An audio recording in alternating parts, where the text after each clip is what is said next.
Olá, olá, olá, sejam bem-vindos a mais um episódio do nosso podcast, O Que Sei Sobre Tigres e Dragões. E eu falo uma coisa aqui que parece um pouco prepotência, mas eu vou repetir, porque não é prepotência não, é só o nosso sentimento. Um dos melhores podcasts sobre cultura chinesa, artes marciais e filosofia que você vai assistir. E a gente está tendo o privilégio de conhecer e de interagir com muitas personalidades do mundo marcial, do mundo filosófico e do mundo cultural, do ponto de vista mais amplo, tanto vinculado à cultura chinesa quanto à cultura japonesa. E hoje o convidado traz um pouco uma fusão aí de cultura chinesa com cultura japonesa, com cultura indiana, com cultura brasileira, ou seja, o papo vai para muitos lugares. Então, professor Otávio, seja bem-vindo à nossa casa, ao nosso projeto, aos nossos estúdios aqui. Eu me sinto muito honrado de estar aqui, já falei isso para vocês pessoalmente. O trabalho de vocês é extraordinário. É um trabalho que dignifica por demais as artes marciais e engrandece o que vocês são. Dá para notar isso. Que cada trabalho mostra o coração generoso e gentil de vocês com os convidados e com tudo aquilo que vocês representam. De verdade mesmo. Obrigado. Caraca, Márcio, já Agradecemos. Na verdade, só para completar o que o Ju falou, que o nosso podcast... se não for o melhor, um dos melhores, por causa dos convidados, né? Poxa, achei que era por causa do nosso rostinho bonito aqui. O pessoal tá cansado da gente, gente. Bom, avisando a todos vocês que o nosso terceiro elemento, que seria o quarto elemento, não tá hoje aqui, que é o Rômulo, que tá numa outra agenda aí, mas o Márcio vai fazer a vez do Rômulo hoje. É mesmo? Recadinhos do coração. Então vamos lá. Então não vamos esquecer de afagar o algoritmo, como diz o nosso queridíssimo Rômulo, né? Nós precisamos dessa ajuda de compartilhamento, do like de vocês, né? E principalmente das dicas que o pessoal tem colocado nos comentários, né? Isso é bem legal, que inclusive tem aquela coisa dos algoritmos, né? Que faz o YouTube deixar relevante esse vídeo para as pessoas. Então, ajuda a gente. É de graça. É só ir lá dar um like e compartilhar. E se inscreve no canal. E deixa comentário também, né? Isso. Se você tiver alguma dúvida sobre o papo que vai rolar aqui hoje, e até mesmo sugestão de convidados ou convidadas, escreve pra gente que a gente tá anotando tudo e fazendo agenda para acolher aí a demanda de vocês. Se você não conhece o professor Otávio Leal, eu vou ler uma breve biografia dele. E eu vou tentar fazer, enquanto eu leio aqui, e já ir fazendo um resumo. Porque a biografia é extensa e muita coisa a gente vai conversar aqui. Tá bom? Professor Otávio Leal, nome espiritual, professor? Jamprem. É místico, mestre e terapeuta moderno. A jornada do professor começa aí conectado aí a muitos estudos ligados ao budismo, ainda na juventude. Passou também por estudos de ocultismo ligado a organizações como Rosa Cruz, Colégio dos Magos, Wicca, Cabala. E eu me lembro, e a gente já falou disso aqui, né, Márcio? Eu me lembro que o meu professor, só fazendo um parênteses, meu professor Rinaldo, que foi aluno do mestre Amaral, lá acho que é da primeira geração, ele tinha na academia uns livros da Rosa Cruz e tinha uns livros do Lobos Rampa. Sim. E que a gente ficava lendo e fazendo uns exercícios à noite, com vela. Tudo em jovens místicos, tudo com vela. Até que aconteciam umas coisas, a gente rapidamente acendia. Jovens místicos ou jovens curiosos? Curiosos e místicos. Até que aconteciam umas coisas na madrugada, a gente não sabia o que fazer, acendia a luz, todo mundo dormia na academia, com todas as luzes acesas, enfim. Mas a gente pode falar sobre isso depois. Praticou exaustivamente Kung Fu, Karatê, Qigong, Tai Chi, Yoga. É autor de uma série de livros, entre eles O Poder da Iluminação, Quero Mesmo É Ser Feliz, A Essência da Felicidade, Histórias para Incendiar a Alma, enfim, Sexo Tântrico, enfim, tem muitos livros publicados. Deixa eu dar um salto aqui. Você pode ir me complementando, tá, professor? Estou fazendo um resumo. Não, eu gosto de falar que eu sou gente como a gente. Acho que isso muito né? bem. Tudo isso. Ah, sim, atua na Humana. Humana e Amor. Humana e Amor. Que é como se fosse uma universidade, né? Focada na formação. Formações mais orientalistas, né? Mais ligadas até à Índia. Exatamente. Então, seja bem-vindo mais uma vez. E as outras coisas que estão aqui na sua biografia, certamente a gente vai falar com mais detalhes aqui. Quer começar, Márcio Augusto? Não, eu queria ouvir agora do professor, quando eu estava lendo a biografia, vou chamar de senhor, né? Pode ser? Não, pode, eu prefiro que vocês me chamem de você. Então tá bom. Quando você coloca que é um místico, o que diretamente quer dizer com isso, com o misticismo? O que quer dizer? Ótima pergunta. A palavra Mistein, a etimologia dela é fechar as portas. Mistein é uma palavra hebraica, fechou as portas. Como eu sou filho único, sempre fui uma criança muito reservada e foi aí que me interessou os conceitos monásticos, do silêncio, de morar sozinho, de ter uma vida solitária. Eu me encaixei muito nessas tradições onde você realmente fecha as portas para o mundo, fica isolado. Mas desde muito cedo eu tive uma ânsia de encontrar aquilo que no Vedanta da Índia nós chamamos de si mesmo. Então, minha primeira pesquisa foi em todas essas escolas de ocultismo, de mistérios. Na Rosa Cruz eu sou até hoje, 32 anos de Amorque, porque a Amorque não tem fim, a Ordem Rosa Cruz. Então, não deu para mim findar esse estudo. Mas eu me lembro na adolescência, na época do Rampa, desses livros, o outro livro também, A Erva do Diabo, do Carlos Castaneda, eram os livros que nos guiavam, né? Um do Tibete e outro da tradição xamânica, das ervas de poder. Mas no Brasil, nós estamos falando de 1977, 78, o que tinha de conhecimento vinha das escolas de mistérios. Dessas escolas, como o Colégio dos Magos, que o Paulo Coelho, inclusive, deu uma palestra com ele em Florianópolis uma vez. Paulo Coelho pertencia à Ordem Rã.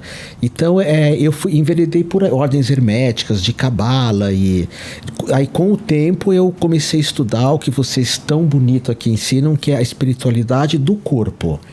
Porque o oriental, ele põe o corpo nas nossas práticas espirituais. O Kung Fu, o Tai Chi, o Yoga, as danças circulares. O ocidental, a espiritualidade, ela é mais mental.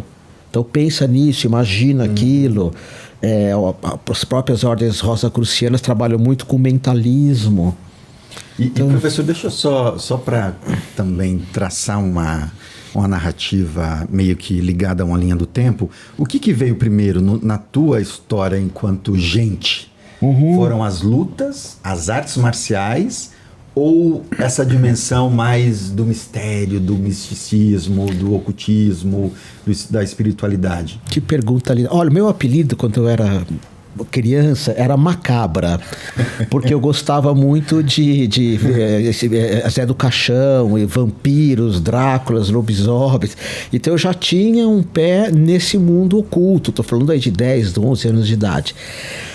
O Kung Fu, eu tinha um padrinho que era coronel do exército e eu era uma criança muito dispersa na escola. Eu prestava muita atenção, mas não na lousa. Eu prestava muita atenção fora. Os cachorros passando, gostava do mundo.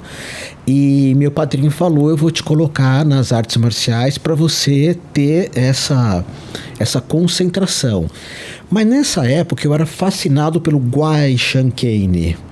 Que quem não sabe é a série do David Carradine, do Kung Fu, que eu tenho até hoje os box, sempre assisto. Já notei todas as frases taoístas que tinha desses filmes, né? E eu via, poxa vida, aquela série Guai Shankane, ele era um monge de cor laranja, né, que é o budismo Shan, eu acredito, vocês acabaram de voltar de lá, sabem bem mais que eu disse. Ele vivia solitário, ele tinha aquele treinamento interior, ele nunca entrava em briga, era um... Inclusive o próprio Marco Natali, né, nosso mestre das antigas, dizia que ele era um artista marcial medíocre, mas o que ensinava a série Kung Fu é o silêncio. Lembra que ele vai num templo e para ele aprender naquele templo ele tem que ficar sentado esperando o mestre convidar para entrar. Ele não pode se mexer, não sei se vocês lembram dessa primeira cena. E o mestre vai lá e oferece um chá e aí os outros tomam o chá e ele não toma o chá. Ele só vai tomar depois que o mestre E falei, nossa, isso é isso. Ainda como uma criança eu falava, hoje se fala resiliência de estar ali com o mestre, de respeitar o mestre. E só fazendo um parênteses, depois eu até volto. Eu tenho um amigo meu, o Laércio Fonseca, não sei se vocês já ouviram falar, que ele faz um Kung Fu meio dele, assim, ele treinou com grandes mestres, mas ele criou uma coisa meio dele. E ele incorpora, segundo ele, não estou dizendo que é nem que é, aquele mestre chinês desse filme, acho que era o mestre cego, o famoso mestre cego. O Laércio Fonseca sempre fala, não, é ele que me ensina os catis, né? As formas, não sei se fala cati, deve ter outros nomes mais sofisticados. Taolu, isso, Taolu. Taolu, cati. E depois eu fui ter contato com esse mestre, conversou comigo, o Laércio incorporou ele, que é o mestre que deu no filme, né? O nome gafanhoto pro Guai Shanken e pro Kung Fu. Então essa série foi muito marcante para mim. E aí quando eu fui estudar no colégio público, seria ginasial, vieram 2 pessoas da Indonésia, chamava Sawi e Salfa.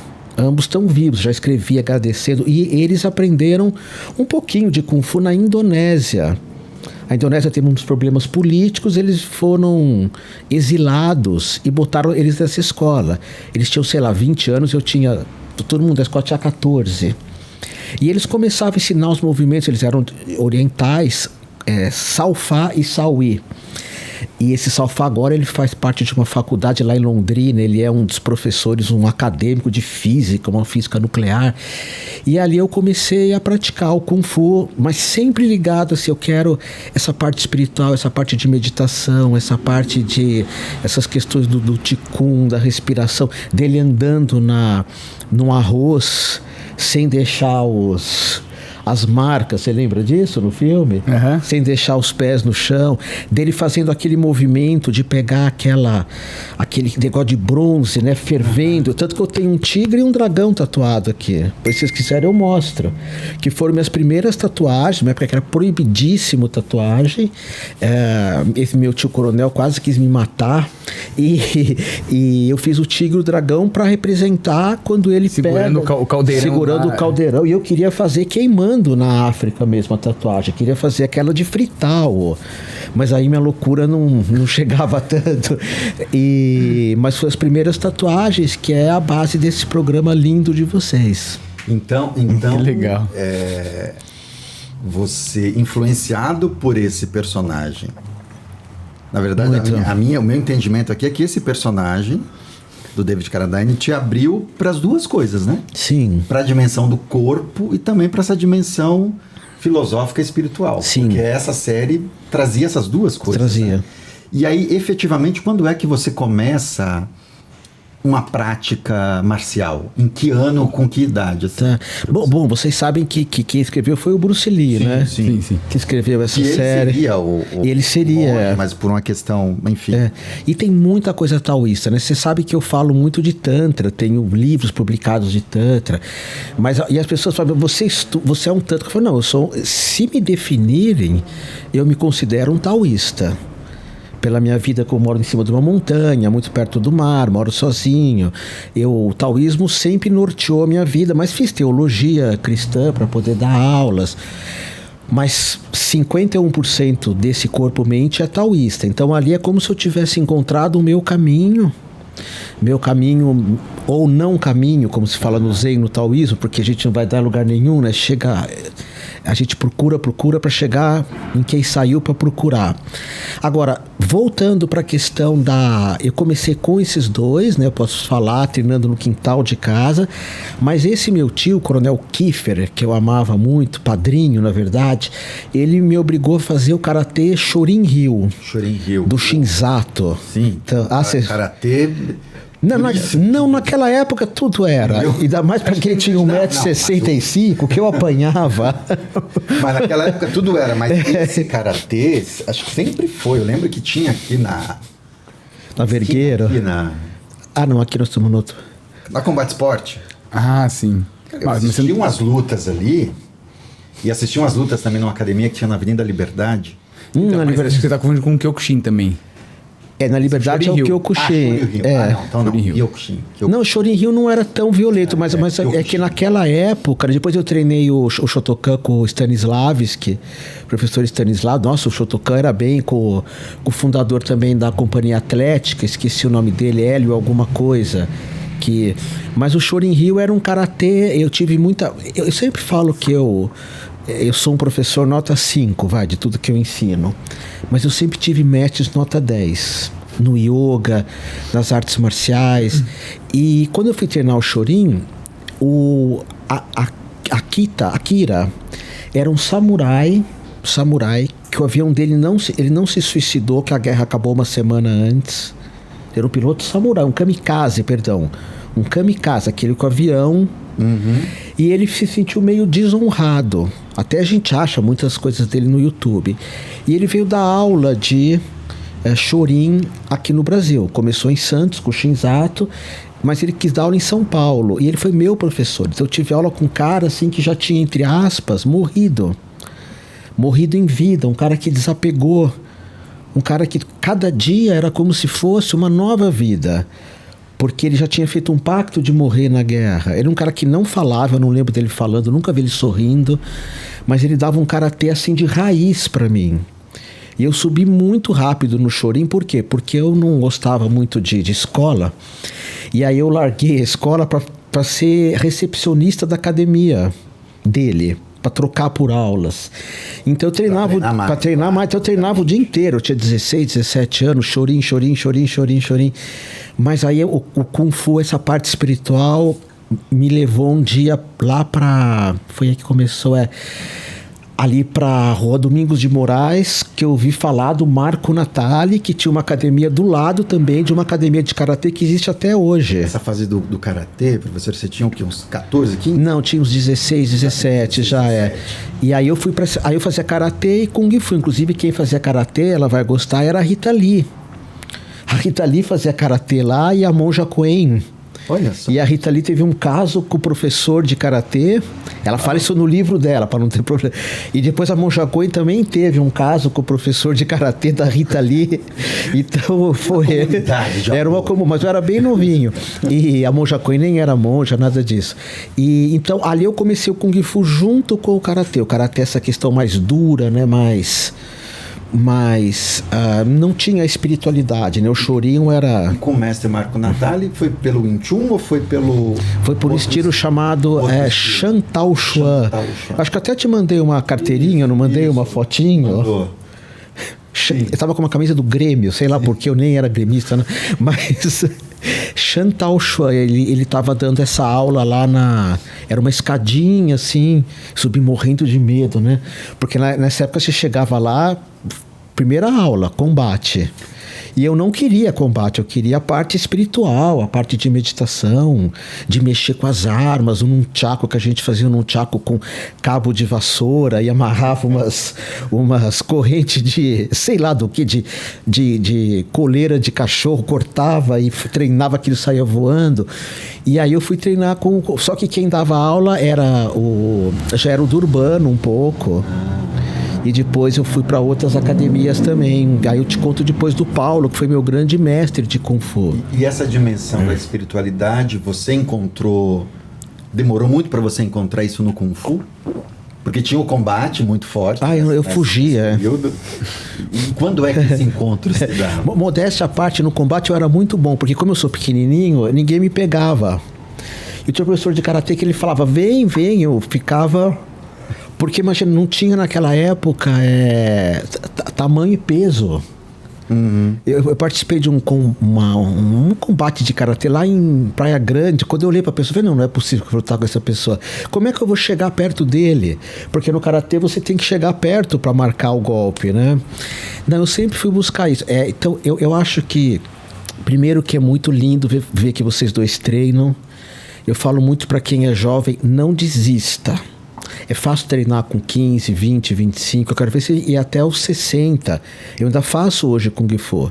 Tenho aula particular, Sensei Thiago. Não desista.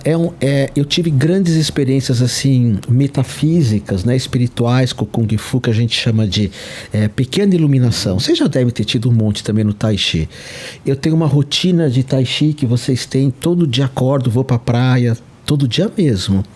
Faço o meu Tai Chi Pai Lin, que é difícil guardar aquilo, mas tá meio aqui na memória, vai pra lá, vai pra cá. E é uma coisa que me trouxe, quer dizer, o Kung Fu me trouxe uma alimentação mais natural, me fez um ser humano melhor.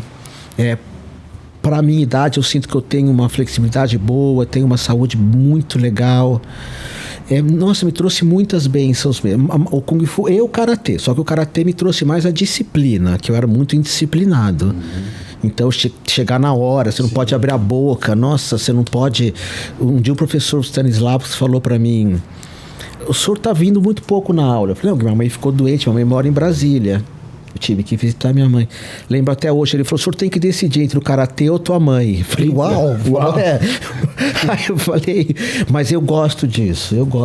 Isso norteia a minha vida.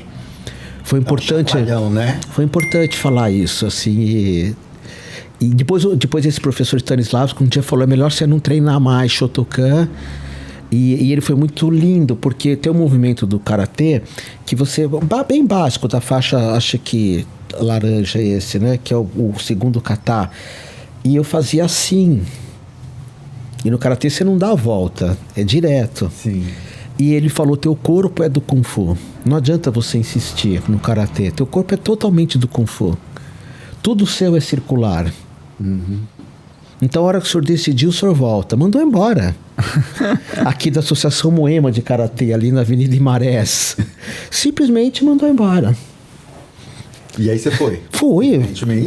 E foi pra qual Kung Fu nessa época? Não, você já tava isso eu já tinha uns 40 anos. Uns 40 anos de idade. Não, no Kung Fu eu comecei com o Marco Natali. Vocês assistiram um filme que chama Primavera, Verão, Outono, Inverno? Então, lembra que ele vai fazer Kung Fu depois, no fim? Ele tem o karma muito pesado, ele faz umas coisas horrorosas com sapinho, né, com peixe. E depois ele chega a matar uma menina, né, por ciúme. E eu sou esse cara, assim, eu sou muito solitário no Kung Fu. Eu vou lá para minha montanha, onde eu moro, puxo a minha espada Tai Chi, que vocês são maravilhosos, faço os movimentos, faço os meus katis, faço o meu Qigong, meu Tai Chi. Eu sempre fui muito solitário. Treinar mesmo, eu treinei uns 4, 5, 6 anos com o Paulo José da Silva, que ele me deu a faixa preta. Aí eu dei aula na Moca, na Rua Madre de Deus, 1007, 1009. Dei aula de Kung Fu lá. Depois ficou pro Jurandir do Garra de Águia. O Jurandir pegou, que era um campeão na época. E o Paulo, a gente desenvolveu um Kung Fu muito ligado à paranormalidade. Eu era discípulo dele, ainda sou. Treinar de olhos vendados, fazer meditação, enfiar a faca aqui. Era muito espiritual mesmo. O que eu considero espiritual, né? Que é meditativo, silencioso. Mestre Paulo, que a gente tem um episódio aqui. 1 ou 2 com o Mestre Paulo. Um episódio, vale a pena. Vocês têm um com ele e um com a esposa dele. Com ele e um com a esposa do Mestre Paulo. Então, se você não assistiu ainda, depois desse, corre lá e assiste também. Vale a pena. Deixa eu dar o play aqui.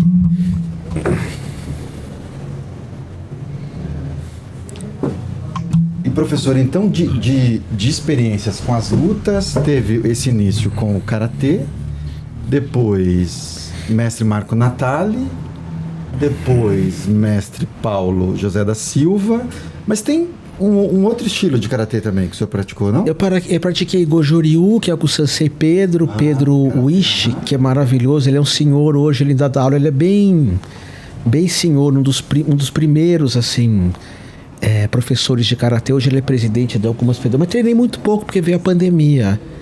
E pelo fato de ele ser muito senhorzinho, assim, ele acabou tendo que dar aula mais à distância, assim, né? Mais pela internet. Agora, querendo ou não, eu tenho mais de 60 anos, então foram muitos. Eu fiz Rungar com o Sifu, Marcos com o que é uma garotinha assim do meu tamanho. Ele dava aula aqui na Avenida Brigadeiro Luiz Antônio. Pena que eu não lembro o nome. Ele ganhou um campeonato mundial de Tai Chi. Ele tem uma linhagem de um mestre, de Hungar. Porque o Hungar, para mim, e também falo isso para pessoas, é maravilhoso o Hungar. Assim, aquele começo, né, que faz os movimentos. Eu acho que você entra também num estado meditativo incrível, de força interior, que você pode usar em qualquer situação. Quem trabalha muito isso é o Léo Yamamura, é isso? Uhum. Que usa muito o Kung Fu dentro de um ponto de vista empresarial, né? Ou de business, ou de desenvolvimento. Mas eu acho que o Kung Fu... Porque vendo de fora, eu pratiquei muitas artes marciais. Fiz jiu-jitsu, fiz judô, fiz... Kenjutsu, que esse vocês devem conhecer, o Jorge Kishikawa. Vocês tinham que trazer esse cara aqui, ele é maravilhoso. Tá na nossa lista aqui. Ele tem uma cultura, aí você fala que o Otávio Leal, eu fui um dos primeiros a entrevistar ele, porque ele me dava aula particular, ele não tinha aluno. A escola dele era Moema também, ou ainda é? Não tem. Não, tem tudo que é canto agora. Ele tem uma espécie de um franchise. E ele dava aula só pra mim. Tive oportunidade, nós treinamos espada juntos. Eu, ele e a mãe dele. Mãe dele que era uma senhorinha. Mas eu volto a repetir, é para mim, né? Eu não sou dono da verdade, é só uma opinião. O Kung Fu é o que traz a beleza, a flexibilidade, a espiritualidade, toda essa egrégora, essa força do mestre Bodhidharma, as pessoas que hoje fazem tanto reiki, o Bodhidharma, o Dharuman, ele sai lá da Índia, vai parar na China, leva um monte de conhecimento, disso surge lá o reiki lá na frente, mas antes ele vai passar, não sei se ele criou o mosteiro Shaolin, ninguém sabe, ou sabe, vocês me falam depois, mas ele o Kung Fu tem essa espiritualidade visceral, uma coisa que nos põe em contato com a natureza, com uma alimentação saudável, com uma ética, com uma coisa não tão competitiva, né? Coisa de ganhar ou perder. Eu nunca vi isso, você faz por amor. Acho que, inclusive, uma vez eu falei com qual professor de Kung Fu, por que não tem livros de Kung Fu? Vocês poderiam escrever, pegar os 10 os melhores professores e vocês organizam um livro, cada um escreve um capítulo. Como o Aikido, porque o Aikido tem de livro espiritual do Aikido, falando das purificações, né? Falando totalmente de cachoeira, dos kamis, que são os mestres, enfim, das meditações no mato. E o Kung Fu é tão rico quanto o Aikido, na minha opinião. Quem fez esse trabalho assim de pôr o Aikido no mundo espiritual foi o Wagner Bu. Uhum. Não sei se ele é vivo ainda, Uhum. Ele teve uns problemas de saúde sérios, né? E o Wagner Bu, os livros dele falando da espiritualidade do Aikido. E o Kung Fu é tão espiritual quanto. E é importante as pessoas saberem de equilíbrio, de você ter segurança, de você ter saúde. Na minha opinião, o Kung Fu e o Aikido, eles trazem mais essas questões de uma vida plena. Agora, professor, tem um tema aqui, ouvindo o senhor falar sobre espiritualidade, eu me lembro que ali nos anos 90, acho que 92, especificamente 93, era muito comum nas academias de Kung Fu a gente ter um altar com a foto do Quan Kun. Sim. Um quadro do Quan Kun, uma luzinha vermelha e tinha ali uma tigelinha para você colocar um incenso, que geralmente era só o professor que colocava, e uma outra tigelinha com frutas. E a gente sempre começava a aula para entrar na sala. Reverência para a sala e também para o Quan Kun, para começar o treino. 3 reverências para o Quan Kun, para terminar também, além do professor, claro. Mas eu me lembro que nesse período aí, 92, 93, algumas famílias começaram a questionar por que o meu filho ou minha filha tem que fazer reverência a essa imagem, a foto desse santo chinês e tudo mais. E, curiosamente, isso está muito relacionado à ascensão das igrejas protestantes, sobretudo aqui em São Paulo. Sim. Então, eu não sei qual a opinião que o senhor tem em relação a isso, mas me parece que quando a gente fala de espiritualidade, Kung Fu, existe primeiro muito desconhecimento, existe também muito medo de algumas pessoas de que a escola esteja ali fazendo algum tipo de doutrinamento religioso ligado a alguma tradição chinesa, enfim, como é que o senhor encara isso? Porque nesse período, nessa escola que eu pratiquei, nos anos 90 a gente deixou, inclusive, de fazer a saudação para o Kun Kun. Mas aqui tem. Aqui a gente tem, mas a gente não faz, não faz a saudação. Dentro da sala especificamente não a gente tem um imagem do Kun altar. Kun, mas a gente não tem mais o altar, Tá. entendeu? Então eu queria que o senhor falasse um pouco qual que é a sua visão em relação a isso. A minha percepção é que eu acho que tem um misto de medo com desconhecimento. Quando a gente fala Kung Fu e espiritualidade, as pessoas ficam um pouco assim, mas como assim Kung Fu e espiritualidade? É verdade. Como é que essas duas coisas Claro. dialogam e como é que eu coloco meu filho numa escola que essas duas coisas vão estar juntas sem ele se perder, sem ele ir por um caminho que... Não, e ainda talvez confrontar a com religião da família. Entendeu? Sei lá. São várias coisas, e agora é importante, eu gosto de frisar isso, é quase que um mantra para mim. Eu não sou dono da verdade e opinião é só opinião. Sim. Me lembrei que eu treinei com um professor agora, nossa, como que eu fui esquecer dele, que ele fazia isso, ele levava isso ao pé da letra. Era uma academia do estilo do Andarilho, mestre Men, ali na rua Graúna. Ah, sim. Que agora quem dá aula é o André. Sim. O André me deu muita aula de Kung Fu, mas você sabe que eu já morava na praia, eu falei, não vou pegar. Tem como ficar subindo. É um mestre muito bom em acupuntura, medicina chinesa. Sim, o forte dele é esse. O forte dele, ele tem uma acupuntura que ele coloca a agulha de um lado e sai do outro. Não é essa que a gente que põe a agulha fraquinho. Ele, nossa, você paga para nunca mais ter nada para não pôr a agulha. Isso que ele já vem com o dedo. E ele me deu muita aula de Tai Chi. Desse estilo andarilho, e você tinha todo um ritual. Não sei se vocês já foram na Avenida Graúna, que ele tem o templo dele. Eu nunca entrei, mas eu conheço. Vocês vão amar, é muito bonito, e tem um altar que é maior do que o templo. Maior do que o templo dele. Perdão, tem um altar maior do que a academia de treino, é enorme. E você faz as referências para entrar, para sair, você não pode sair antes. Então eu tive muita aula com ele. Esses dias eu estava tendo... Eu faço aula do boxe chinês um pouco para me exercitar com o professor Thiago, lá no Guarujá. E ele veio me falar de Jesus. Ele gosta muito de Jesus. O que eu achava? Achando que eu ia falar que não, que Buda, que não sei o quê. Eu falei, nossa, eu tenho ele como um maior mestre de como lidar com o mundo. Porque Buda me ensina a olhar para dentro. E Jesus a viver no mundo, a ser um cara melhor, mais bondoso. E eu falei uma coisa que eu acho que tem sentido. Esses mestres, pelo menos para mim, para você ver Jesus como único. Mas, por exemplo, Buda para mim, guardadas as devidas proporções, era um homem. Um homem que sentou e meditou, ele não veio pronto, ele não tinha poder paranormal. Nós falamos do budismo que o maior milagre que Buda fez foi nunca ter feito milagre nenhum.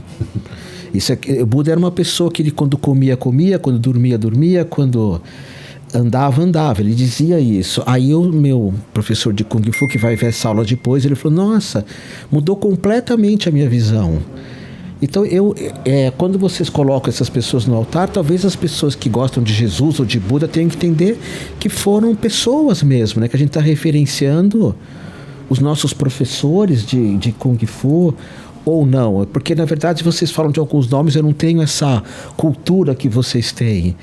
A pessoa que vocês colocam no altar é aquele que tem o Bantal, isso. Ele existiu mesmo, não existiu? Sim. Não, na China, a gente tem na China e em Taiwan templos dedicados ao Kun Kun, que as pessoas vão oferecer incenso, frutas ao Kun Kun. Então ele se tornou um santo mesmo, fazendo uma correlação. Um homem bom, né? Mestre. Sim. Ele foi um general, enfim, ele teve todo um processo de envolvimento com guerras, lutou muito, tirou a vida de muita gente, mas ele é um símbolo de muita honestidade, lealdade, respeito. Então, para as artes marciais, ele é uma figura muito importante. Quando a gente vai falar de código de ética dentro da arte marcial, esse guerreiro, esse santo, ele é muito presente. Então, e a gente está falando, a gente tem na sala a imagem dele. O que a gente deixou de colocar é o ritual. O altar. É. A gente tem o rito de entrar e sair, fazer a saudação, sim. Tem o rito de cumprimentar antes de começar a aula, de cumprimentar para terminar. Mas uma coisa que mudou muito foi essa. A gente tinha de fato, nos anos 80, 90, um altar mesmo. Eu acho que nos anos 80 eu nunca vi isso. Não? Não, nem no Marco Natale, não tinha, não. Eu acho que era uma época sem internet, né? Uma época que os conhecimentos, eu vi até o próprio Durbano falar nisso, eram os livros, assim, tinha os movimentos parados, você não sabia como é que daqui ia parar ali. Mas, assim, sabe, eu sinto que hoje a gente está muito ferido, né? Tem um ditado que diz, a gente só pode dar aquilo que a gente tem para dar. Então, puxa vida, por que não ser tolerante com a espiritualidade, a religiosidade ou na arte marcial? Nem sinto que isso, como eu falei pro meu professor Tiago, né? Se você gosta de Jesus, não tem nenhum problema de você gostar de Buda, porque era um cara que ensinou a meditar. Sim. E Jesus ensina, acho que os grandes ensinamentos de Jesus é amar o próximo, que a gente perdeu demais isso, né? Hoje está todo mundo querendo se culpar, quanto tempo vai ser punido e como vão punir, e aquele que não pecou que atire a primeira pedra, né? Parar de ficar brigando um com o outro. E eu vejo isso como cultural. Eu acho lindo que vocês preservem isso, se voltar, mas eu imagino que a gente está num mundo muito preconceituoso, né? Bastante. Você sabe que eu estava há pouco tempo lá em Paris e eu fui com a minha companheira e ela nunca comungou. E eu falei para ela assim, vamos comungar lá que eu quero que você comungue. Não, porque ela é mais espiritualista de matriz africana. Não, mas comunga, o que tem? Eu acho tão bonito comungar que a hóstia é como se alguma coisa entrasse em você, né?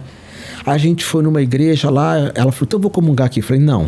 Como não? Não. Aí fomos em outra, não. Aí em outra, não. Aí um dia tem numa igreja, no fim da viagem, tinha um padre, ele estava rezando e caía lágrimas dos olhos dele. Ele era bem velhinho. Aí eu falei, é esse.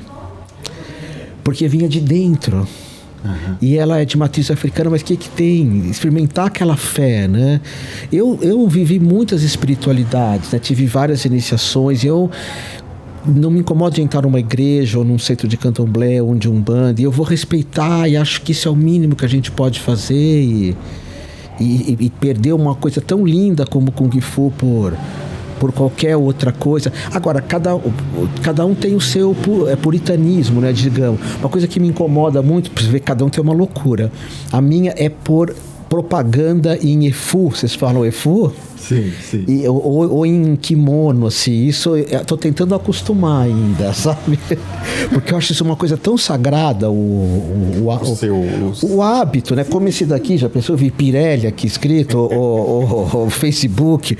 Então, mas eu tenho que trabalhar isso em mim. As pessoas hoje põem propaganda no Efu, né? Chama Efu ainda? Efu. A roupa chinesa. A roupa. Efu literalmente significa roupa, né? Roupa, né? Ah, roupa. Tá. Traduzindo. Achei que tinha um nome mais, Efu significa roupa, que pode ser, enfim, a camiseta. E aqui no Brasil a gente associou o Efu com uma roupa mais de gala. Um traje de Kung Fu, né? Tá. Semelhante ao kimono. Kimono do japonês. Semelhante, esse daqui uma túnica, do, né, do budismo Shan, que é usado para Qigong, esse. Então, quem faz muito isso, vocês sabem, é as artes marciais japonesas. Isso ainda tem. Sim. O Aikido, por exemplo, você tem que referenciar o Ueshiba 3, 4 vezes. Eles não tiram de jeito nenhum. Acho que tem um ritual na tradição japonesa que é muito bonito, né? Sim. Quase como se fosse uma homilia, né? Tem o jeito que você entra na sala, o jeito que você ajoelha, o jeito antes de começar a aula. Então tem um rito carregado de pequenas etiquetas que é o que vai nos ajudar a manter a mente presente e concentrada, vai nos ajudar a dar foco e vai nos levar para essa dimensão de ter um pouco mais de disciplina. Então, no Aikido mesmo, já fiz Aikido com C.C. Wagner Tome, inclusive, e eu me lembro de uma coisa muito importante. Quando a gente faz a saudação no Aikido, o sensei vai fazer junto com você, mas você não levanta a cabeça antes dele. Sim. Você faz a saudação, a hora que ele levantar, você levanta. Você falou do chá, do filme do David Carradine, e isso é muito importante. Essas pequenas etiquetas na tradição chinesa são muito importantes. Então, se você está numa mesa com seu mestre, ele te serve chá, você só vai tomar o chá depois que ele tomar. É quase como se fosse uma permissão para você tomar. Mesma coisa numa mesa de almoço.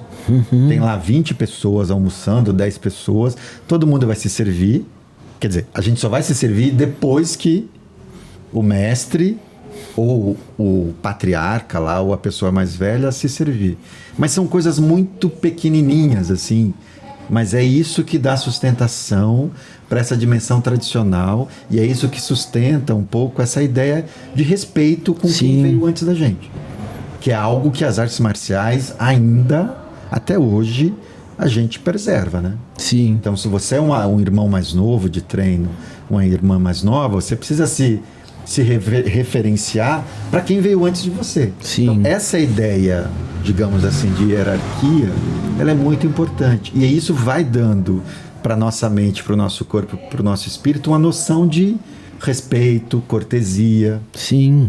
De honrar o seu professor, a sua professora. E a gente se torna pessoas melhores, exatamente, né? Mais humildes, mais... Eu tenho muito material meu com a Monja Coen no YouTube. E os comentários sempre assim, olha como o Tavo fica meio bobo, eles falam, perto dela. Ele não fala. Eu falei, vou falar o quê? Eu não tenho o que ser dito quando eu tô com ela, porque, querendo ou não tem como eu alcançar. Eu posso ter experiências em outras áreas, mas quando se trata de Zen... Sim. Eu não sei absolutamente nada, e se eu sei porque eu li em algum lugar. Ela passou por essa experiência, não é? Então por isso que eu volto a repetir na minha visão, Kung Fu, Aikido, alguns karatês também hoje que preservam essa coisa tão bonita do... Você sabe uma coisa que eu nunca vi vocês falando aqui, e eu vou juntar com isso que eu falei da beleza da harmonia. Eu comecei a fazer Tai Chi muito novo porque eu falava assim, eu quero morrer como um professor de Tai Chi. Porque, e hoje tem uma pesquisa em Harvard, você deve ter o livro aqui, sim, Tai Chi Harvard, né, da editora Cultrix. É o que deixa a pessoa mais saudável. Nada deixa a pessoa mais saudável. Você vê o chinês com 100 anos fazendo... Obrigado. Posso colocar para o senhor? Pode, obrigado. 100 anos fazendo Tai Chi, posição do galo, né, que era uma perna só, posição... Eu vi o Pai Lin, eu tive aula com o Pai Lin mesmo, né? Falava, como que alguém pode ser tão flexível? Ele tinha o quê? O pai, uns 150 anos, quando ele fazia... Ele nunca foi num dentista, você sabia essa história? Sim. Nunca reclamava, os filhos dele falavam, meu avô nunca reclamou de nada. Ele entrava no carro, 5 horas de trânsito, ele fechava os olhos assim e ia... Você já viu essa história também? Não. Ele estava na 23 de maio, 3 horas para chegar, andar 1 quilômetro, ele entrava no carro, mãozinha na barriga... E era uma pessoa que fez uma diferença no mundo. Eu tive um mestre indiano, porque por que pareça, mesmo tendo feito muito yoga, com grandes mestres do yoga, mas o meu caminho é o caminho marcial, não tem jeito, é o que fala comigo, mas as minhas experiências espirituais sempre foram nas artes marciais. Com uma espada Tai Chi, que eu considero uma antena, uau, eu entro no estado, vocês praticam muito mais que eu... Lá de manhã eu vou numa costeira que eu tenho um marzão assim, eu acordo, o mar tá aqui, eu piso na terra, puxo a espada e começo a fazer os movimentos, aquele estado maravilhoso. E o Tai Chi, o Kung Fu, o Qigong também, a gente tem que pensar hoje, né? Hoje é muito comum assim, Alzheimer, demência, dor aqui, dor ali, vamos entrar para o plano de saúde para alguém cuidar de nós.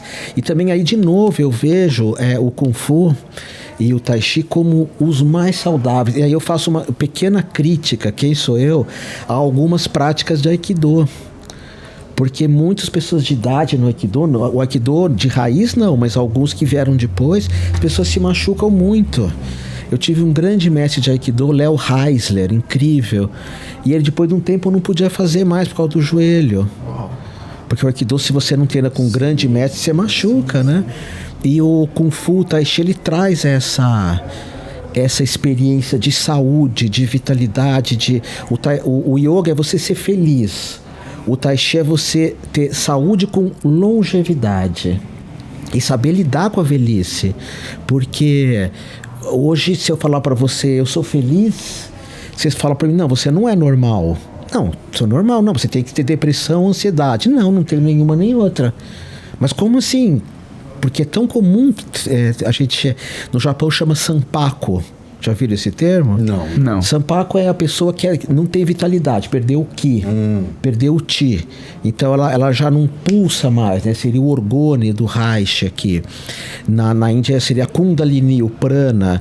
E o Tai Chi, essa preservação, né? Bom, basta olhar para vocês dois super em forma aqui. Mais ou menos. Não, vocês estão muito bem, nossa, muito bem mesmo. Então eu busquei também por isso. Eu comecei a fazer Tai Chi muito cedo. Era até estranho, porque todo mundo que faz Tai Chi, naquela época, tinha mais idade. Mas eu falei, eu quero morrer como o Pai Lin. Eu quero ir até o fim. Vocês sabem como ele partiu ou não? Alguém já contou essa história? Eu tenho algumas histórias aí. Porque eu treinei com o filho dele, né? Com o Liuzinho. Dos 7 dias antes que ele falou que ia morrer. Exatamente. Mas você já contou aqui? Não contei, mas... Não quer contar você? Não, por favor. O Pai Lin, ele dava 4, 5 aulas por dia, né? Devia ter uns 90 anos naquela época. E um dia ele falou, eu vou parar de dar aula. E todo mundo, como parar de dar aula? A vitalidade, a coluna daquele cara, a postura dele, né? Ele entrava na sala de aula, até me arrepio. Entrava um brilho, né? A gente fala que aquela pessoa quando entra é um lutador, dá medo, mas, poxa, eu não quero que as pessoas tenham medo de mim. Eu quero que as pessoas vejam em mim cura, que eu seja uma coisa perfumada para esse planeta. E o Pai Lin trazia isso. Ele entrava um perfume, uma serenidade, assim, uma coisa... E ele mal falava, né? O Pai Lin era muito... Eu fazia tratamento de saúde com ele. Ele lia meu pulso, dava um chá horroroso lá com... Você já tomou esse chá? Meu Deus, o que era aquilo? Era 7 dias. Você tomou também? Não. Nossa. Umas misturas que eles faziam com umas ervas chinesas. E eu falava... Professor Pai Lin, mestre Pai Lin, queria perguntar para o senhor... Ele falava, eu não falo português. Eu falava, mas o senhor está falando. Não falo.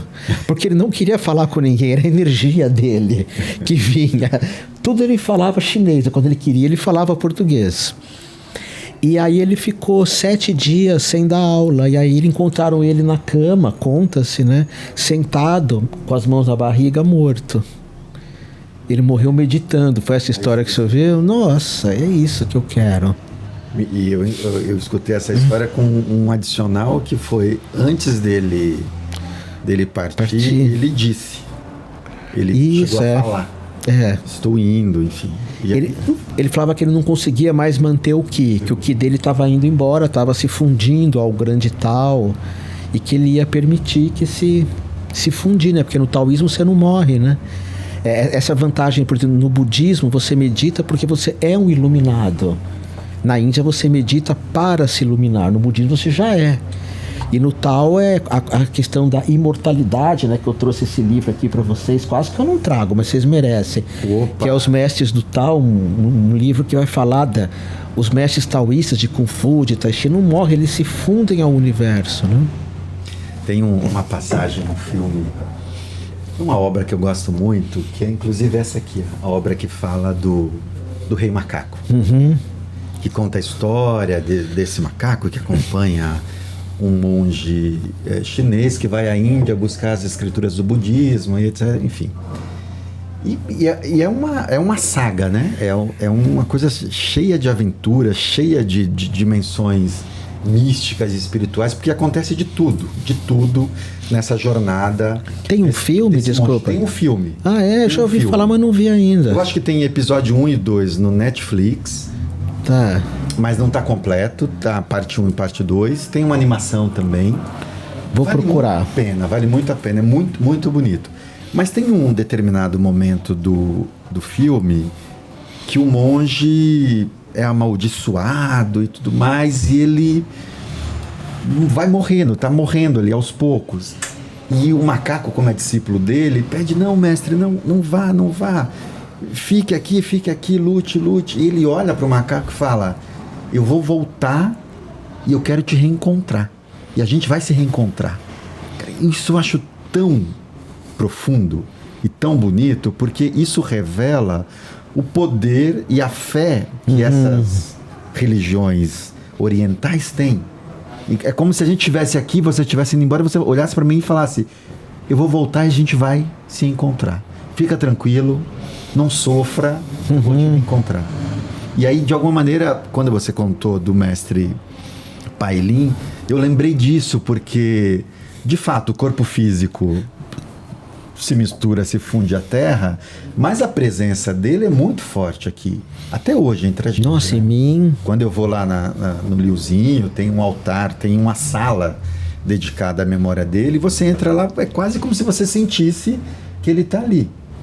Né? A relação que a gente tem com os nossos mestres, eu já falei isso aqui em outros episódios, o meu mestre está na China, mas quando eu dou aula e estou dando aula e falando algumas coisas, é quase como se eu tivesse com a presença do meu mestre aqui. Meu mestre não morreu, enfim, só que ele está do outro lado do planeta. Mas quando a gente está dando aula e falando coisas para os nossos alunos, é quase como se a gente fosse Mas sabe, veículo, sabe por que disso? Apesar dele não falar, eu vou falar. Vocês são muito bons. Eu percebo que vocês têm uma bondade, vocês têm um coração lindo. E eu acho isso lindo. Você é um quem veio antes. Sim, sim. É por isso que eu sempre falo, eu sou um professor já diminuí, nota 4, mas eu tive grandes mestres. E eu estava falando com uma moça que eu trabalho como astrólogo, né? Ela falou, nossa, você sabe muito de astrologia. Eu falei, você não conheceu meus mestres. Ah, mas você deve ser melhor. Talvez eles não tenham a comunicação que eu tenho, a gente é mais câmera, tudo, sim. Mas eles sintetizavam e essas pessoas, que bonito que elas podem viver em nós, não é? Que a gente teve essa honra de ter. Agora eu vejo o Marco Natali falando no Instagram. Ele tá fazendo, você já viu ele no Instagram, o Marco Natali? Não, inclusive a gente tá aqui com um desejo muito grande pro mestre Marco Natali. Não, é a mesma cara, é a mesma cara, é engraçado isso. Vi lives, já vi algumas coisas no YouTube. E eu falo, será que esse cara sabe o que ele plantou em mim? Porque todo dia eu vou lá pra montanha e faço o meu ticum, e é todo dia. E vou pra praia e vivo isso, e agora eu tô aqui, eu falo pra todo mundo que eu nunca me convidei pra estar num programa, esse aqui eu me convidei e insisti, porque eu falei, é muito lindo esse programa, eu quero falar dos meus mestres, eu quero falar até do mestre Men, que eu tinha esquecido dele, me perdoe, que é o do Andarilho, que esse mestre, ele não faz parte digamos, da sociedade do Kung Fu, né? Ele é muito ele é mais reservado. Ele é mais reservado. Ele é mais reservado. Mas liguem pro André um dia e fala... O André tá na nossa lista também. E fala, não, o Otávio falou para chamar o mestre. Porque eu brincava, mestre, vai lá, Nathan, vamos... Eu não sei se eu falei para vocês bem rápido, há uns 15 anos atrás, tinha uma TV japonesa que se instalar no Brasil. Chamava JBN Brasil, Japão Brasil Network. E eles fizeram os testes e me convidaram para ser o âncora. Eu entrevistei 150 artistas marciais. Nossa. Você põe no YouTube Otávio Leal entrevistando só sobre espiritualidade e artes marciais. Eu era o entrevistador. Então, mas um dia já morreu. Entrevistei disponível no YouTube até hoje. Umas 15 entrevistas estão. Então, algumas eu vetava. Falando, essa pessoa não tem como... Não tem o que eu extrair dela de espiritualidade, de qualidade de vida. Então eu ficava sentadinho e depois o Wagner Bull foi umas 20 vezes que ele gostava. Um dia ele falou, não, vou mostrar pra você. Não, eu tô de microfone, queria me lançar assim no meio do... Então, nessa época eu conheci também o Fernando Matsumara, que me deu aula de Jeet Kune Do. Não sei se vocês conhecem ele é um cara... Eu não conheço. Tem essas revistinhas de Kung Fu pequenininhas, você até saiu em uma, né? Não saiu? Umas fininhas, que eram uma de Karatê, uma de Kung Fu, uma de Tai Chi. Eu acho que você tá em um... Isso. Da editora Scala, Não lembro. É da Scala mesmo. E o Fernando, ele me deu aula de Jeet Kune Do, de Kali, também é um cara muito legal. Ele mora em Campinas. Mas como eu estava dizendo, vocês são incríveis e vocês honram o Kung Fu, vocês honram as artes marciais, vocês honram a espiritualidade. E quando eu falo espiritualidade, não é religião, é isso que as pessoas têm que entender. Uma pergunta aqui. A gente fala espiritualidade, hoje é muito comum, o mestre Osho falava isso. Espiritualidade é o conteúdo, religião é o rótulo. Você já tinha ouvido falar disso? A religião é só um rótulo católico, mas o que está dentro é os ensinamentos de Yoshua. Eu tenho uns vídeos no YouTube que eu ensino o Pai Nosso em aramaico. O pessoal fica maluco, porque eu comecei a estudar aramaico. Eu acho linda a forma como ele rezava. Budismo é uma religião, mas o rótulo é um rótulo, budismo. Mas o que está dentro é o zazen, que está dentro do Kung Fu, que é o sentar em silêncio. Que é a meditação mais difícil que tem, mas que, na minha opinião, dá os maiores frutos. Professor, mas... Pega um pouquinho de água pra mim. Claro. Ele não fala? Ele fala. Não, é porque ele tá em É porque transe. eu tô num lugar aqui ouvindo Quando muito. ele fica em silêncio assim, é porque ele Ah, é? O Gil sabe que eu tô. Ah, quando que o papo bom. vai pra esse lugar. Não, é porque o senhor falou tanta coisa, enfim, muito legal. E que me veio muitas pessoas na minha cabeça, assim, sabe? Nossa, aquela pessoa. Inclusive meus filhos também, assim, de coisas que eles falam e que eu aprendo com eles. Então, o senhor foi falando muitas coisas, assim, que eu fui pra vários lugares aqui. Por isso que eu falo E por isso que eu falo, assim, que esse programa, o Gil vai concordar, a gente aprende tanto com os convidados aqui, de ouvir, de exemplos, que às vezes eu chego para pessoas e falo assim, escuta esse programa, assiste esse aqui, esse é bom. Esse é muito legal. Quase vira uma receita pro amigo. Você tá com essa dúvida? Assiste. Não, e eu assisti quase todos. Não vou dizer que todos, mas assisti. E o do Marcos Moura, né? Marco Moura assisti 2 vezes, da Jerusa 3 vezes. Jerusa, que era a tradutora do Liu Palim. Quem dava aula pra mim de Tai Chi não era Jerusa, era a Lúcia Liu. E que também foi tradutora, né? Foi, e que deu aqueles vários vídeos de Liang Kun, que era uma febre dos anos 80, Liang Kun, né? Itini, fazia movimento, né? Lembra? Quando eu fazia aula, a Jerusa não dava aula. Pra você ver como eu sou antigo no Tai Chi. Mas sabe que você falou uma coisa, professor, que pra gente é muito importante. Esse movimento nosso aqui com esse canal e o nosso jeito também de se relacionar com Kung Fu, com Tai Chi, e essa ideia, esse princípio, na verdade, esse valor de honrar quem veio antes da gente, isso pra gente é muito importante. Quando você fala do mestre Marco Natali, a gente fala do mestre Amaral, a gente fala do mestre Shankar Wei, Li Hongqi, Li Wing-Kei, mestre Pai Lin, mestre Wong, mestre Shan, enfim, algumas pessoas fazem críticas a esses mestres. A gente já escutou críticas em relação ao mestre Marco Natali. Não, mas o que ele ensinava não era original, não era verdadeiro e etc. Eu já escutei críticas do meu professor também. Mas era o que tinha, as pessoas para que ficasse... Mas acho que tem isso, era o que tinha, e ao mesmo tempo tinha uma outra coisa que era a semente que foi plantada, que foi semeada em você, no Márcio, em mim, foi essa semente que fez a gente trilhar esse caminho. Então existe aí também um reconhecer que essas pessoas foram importantes para minha história, que Marco Natali foi importante para sua história, assim como foi para mim, apesar de eu não ter treinado diretamente com ele. A gente tem uns livros dele aqui que a gente fazia em casa, porque era o que tinha ali para fazer, né? Então eu acho que para a gente valorizar esses mestres é também uma demonstração de virtude marcial. Que mesmo que diretamente não tivemos contato com alguns mestres, né? Mas, sem dúvida nenhuma, esses mestres fomentaram a arte e que, de alguma maneira, a gente bebeu disso, né? Sim. Exatamente. Posso contar uma história para vocês? Vou pegar aqui o livro do... Tá até fechadinho. Esse livro é tão bom, vocês já abriram? É que esse a gente acabou de ganhar. A gente ganhou a edição nova que o professor... A gente ganhou na semana passada. Eu tô vendo com a capa. Nossa, muito bom. Esse mestre aqui, né, o mestre Shan, quando eu tinha uns 14 anos, tinha uma revista chamada, acho que Surf Alguma Coisa. E, eu mudei um pouco de assunto, mas eu vou chegar no Kung Fu. E aí, nós paulistas, tínhamos muita inveja de carioca. Vocês são paulistas? Não. O Márcio eu sou. Eu falar que sim, mas você é da onde? Eu sou de Alagoas. De Alagoas. Porque o carioca era moreno. Vocês são também. Forte. E paulista era branco que nem meu hábito. E a gente era meio careta, assim. Então, a gente era metido a surfista. Sem nunca ter pisado numa prancha. Eu tinha uns 14 anos. E um dia eu vi nessas revistas chamada Fluir de surf. Sim. A Fluir. Que tinha uma aula de Kung Fu. Eu já gostava lá do tal do Guaishan Kane. Com esse mestre Shan numa padaria na Avenida Maracatins. Em cima de uma padaria, um boteco, sei lá. E eu fui fazer uma aula com ele experimental, mas eu não cheguei a treinar com ele porque eu não tinha dinheiro, fiz 2 ou 3. E quem fazia era o Dr. Celso. Talvez vocês não conheçam, mas é um cara muito famoso no meio espiritualista, porque ele foi o fundador do Provida. Ah, sim, já ouvi falar. Dr. Celso, que juntou umas partes espirituais, ele criou o Provida, era um mestre, todo mundo reverenciava ele.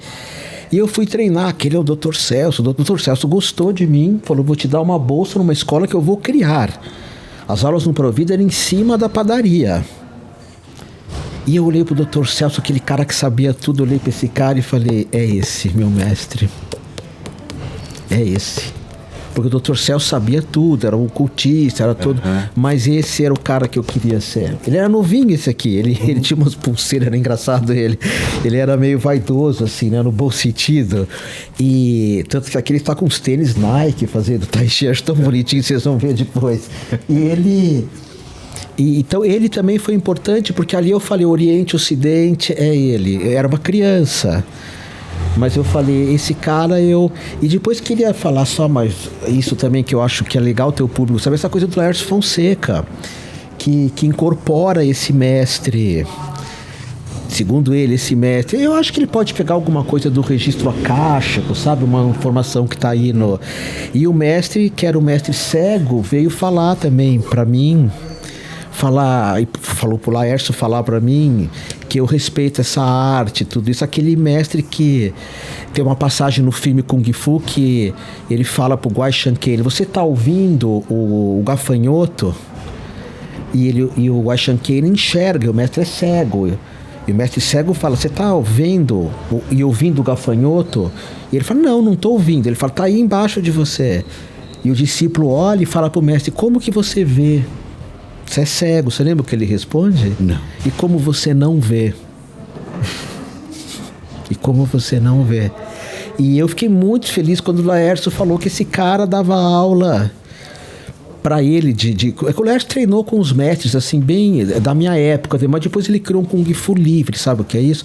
A gente não segue muito essa linha, eu também não. Você inventa teus catis. Você vai para o meio da natureza e... Queria. Eu acho legal isso quando você tem muita experiência, né? Talvez fazer umas coisas mais tuas, sei lá. Mas ele criou os dele, mas segundo ele, com esses mestres que ele incorpora, e também veio conversar comigo esse mestre cego. Uau, hein? Mas professor, você está falando dessa coisa da incorporação e que a gente tem... Isso é um outro tabu, né? Porque quando a gente fala da incorporação, do ponto de vista da religião, a gente vai para as religiões como o espiritismo, sim, o kardecista, ou as religiões de matriz africana, que tem, tanto a Umbanda quanto o Candomblé, trazem isso fortemente, né? Sim. Faz parte da homilia dessas religiões, e em algum momento vai ter ali uma incorporação.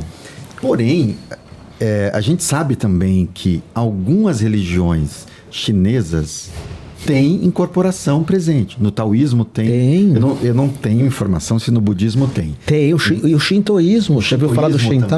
Ela acabou de voltar do Japão, eles mexem com umas coisas assim muito fortes. Aqui na Liberdade, aquele cara que escreve o nome, você já foi, o cara, ele é uma magia, né, poderosíssima, você conhece? Eu só vi assim, mas nunca parei. É o Shintao, né, que é o caminho do Tao, virou shintoísmo no Japão, mas desculpa. Mas eu fiz esse preâmbulo aqui para contar uma outra coisa. Durante o meu tempo jovem místico, ali nos anos 90, no Kung Fu, que eu lia Rosa Cruz, eu lia Lobos Rampa, eu lembro de um primeiro livro que eu comprei, Mãos de Luz, da Bárbara... Editora Pensamento, é capa azul, não lembro o sobrenome dela. Eu li aquele livro e eu queria curar as pessoas, queria fazer canalização, e ficava tentando fazer... Cura pelas mãos. Cura prânica, sim, todas essas coisas aí. Que é o Showa, que também é um cara das artes marciais. Fazendo Tai Chi, fazendo Qigong, e querendo fazer o Chi, a energia sair da mão de qualquer jeito.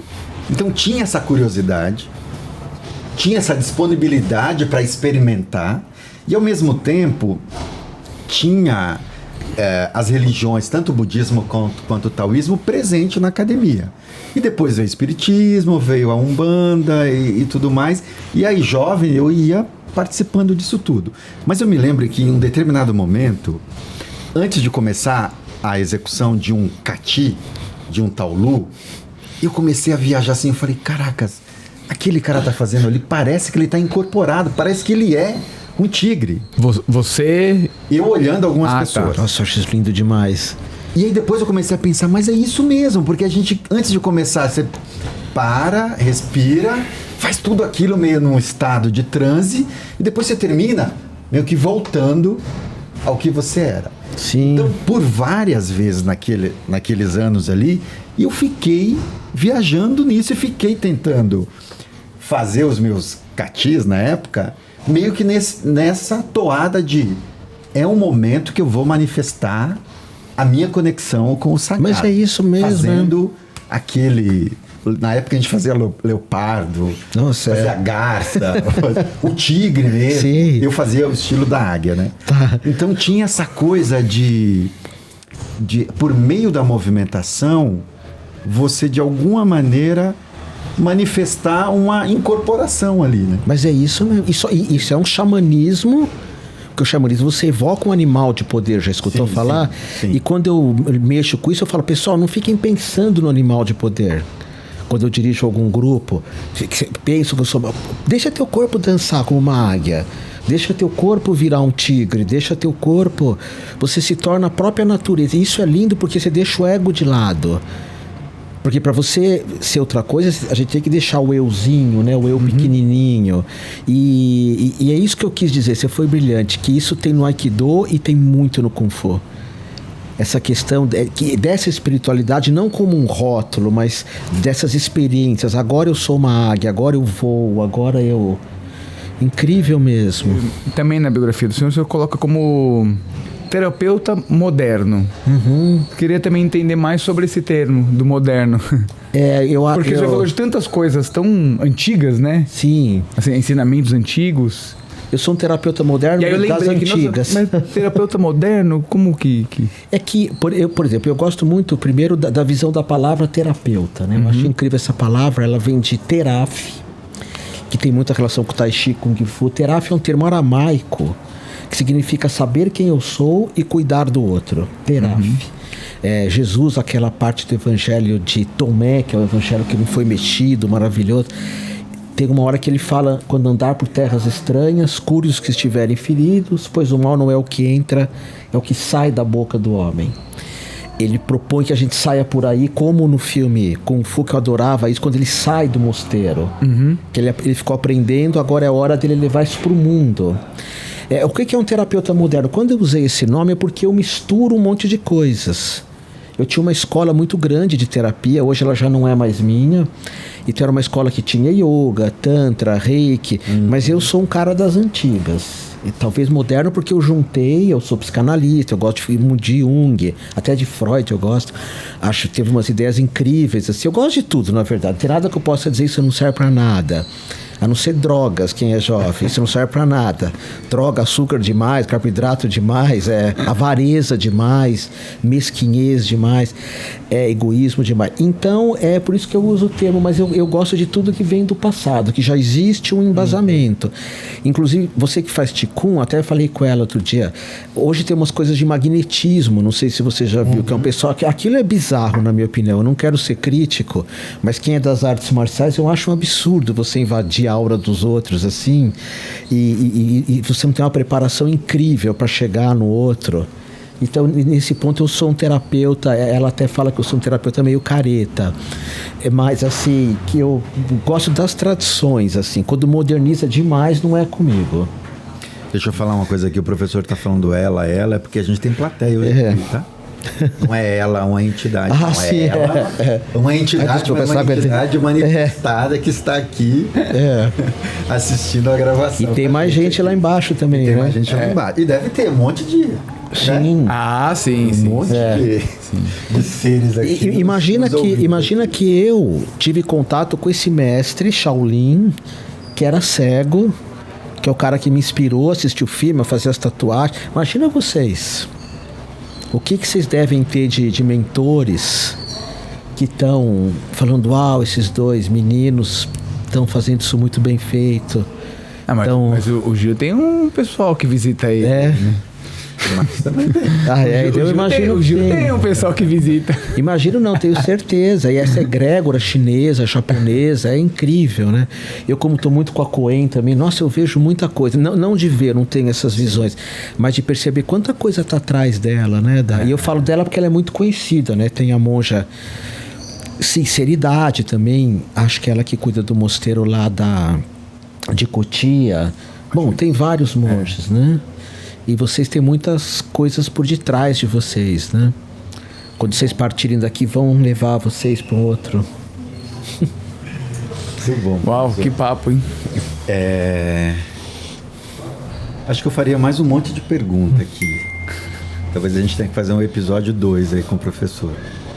Mas eu queria só te pedir para você viajar comigo numa última pergunta aqui. Você falou que quando você tinha lá os seus 10 anos, enfim, você teve esse chamado por meio desse filme. 1973, lembro até hoje, junto com o Kojak, Bareta, Veja só. Havaí 5-0, veio ao Globo, passava a série Kung Fu. 1973. 73. Se você reencontrasse essa criança aqui de 1973... O Otávio de 1973. O que você diria para essa criança? A respeito disso, das artes marciais? Da vida, né? Da vida. Você sabe que isso tem uma vez eu estava com a minha filha no carro e eu falei, olha, se eu partir, morrer, eu vou te deixar uma frase para você lembrar de mim, que é uma frase de um grande mestre, Cazuza. E a frase dizia, quem tem um sonho não dança. E eu falaria para essa criança, você tinha tantos sonhos, porque todos nós, a gente, querendo ou não, a gente é homo sapiens, macho, nós três, nós temos testosterona. Então a gente passou a infância inteira brincando de dar soco, lembra dessas brincadeiras de... E eu não queria perder isso. Eu queria sempre fazer artes marciais. Então eu estava treinando agora a segunda com o sensei lá, o Thiago, que me dá aula particular no Guarujá, e eu falei isso para ele, né? Eu me sinto muito feliz, eu sempre tenho um professor para me dar aula de Kung Fu. Então eu falaria para essa criança com relação às artes marciais, que legal que você persistiu, né? Que legal que... Mas também falaria, você foi enganado algumas vezes, presta atenção, porque você bobeou algumas vezes, né? Mas falaria isso, sempre sonha. Sempre, a utopia, né, não é algo que a gente alcance, é algo que a gente está sempre caminhando, né? Está sempre indo em frente. E eu acho importante... Eu sempre fui uma pessoa muito utópica, né? Você sabe uma coisa que trouxe o Kung Fu para o Brasil também? Isso eu acabei não falando, acho que ninguém falou. Foi o movimento hippie. Que o movimento hippie, ele acolheu todas as raças, todas as práticas, acolheu as mulheres.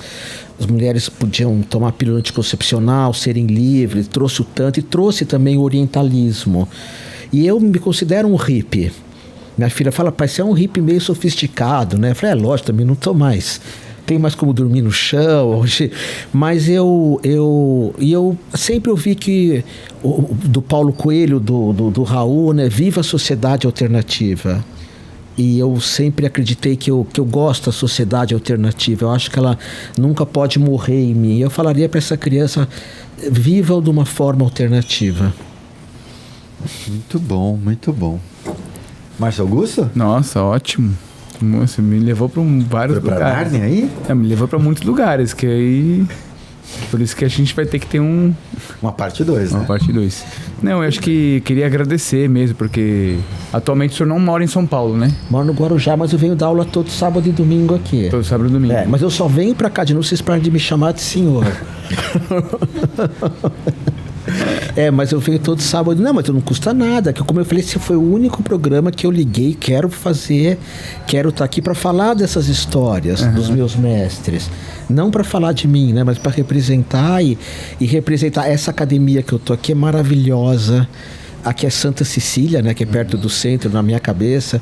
Maravilhosa, eles são incríveis. É um lugar para você entrar e se sentir assim, uau, eu tô na China, tô com toda essa egrégora de paz, de beleza. Vocês estão de parabéns mesmo. Agradecemos. Bom, reforçar os agradecimentos do Márcio. Muito obrigado pela vinda. Obrigado por ter escrito, por acompanhar o canal. Certamente a gente vai gravar mais um episódio com você. Obrigado, Ana, pela presença, por assistir e prestigiar aqui, por visitar a escola. Obrigado a você de casa. A Ana tá inscrita já no canal? Tem que se inscrever no canal, hein? Inscreva no canal, é isso aí. E não esquece que a gente está no Spotify também, Google Podcast, Nossa, Apple Podcast. Vários players e tocadores de podcast. Exatamente. Então, para você que está nos ouvindo aí enquanto corre, enquanto lava a louça, que é o que eu faço às vezes, estou aqui com fone, lavando louça, escutando o podcast. Obrigado pela audiência e não esqueça também, se você quiser contribuir com a gente financeiramente... Vai aparecer o Pix, tá aparecendo o Pix aqui. aparecendo aqui. Você já contribuiu, Ju? Eu já contribuo semanalmente, diariamente com esse canal. E é isso, gente. Professor, mais uma vez, muito obrigado. Muito obrigado. É isso, gente. Valeu. Obrigado.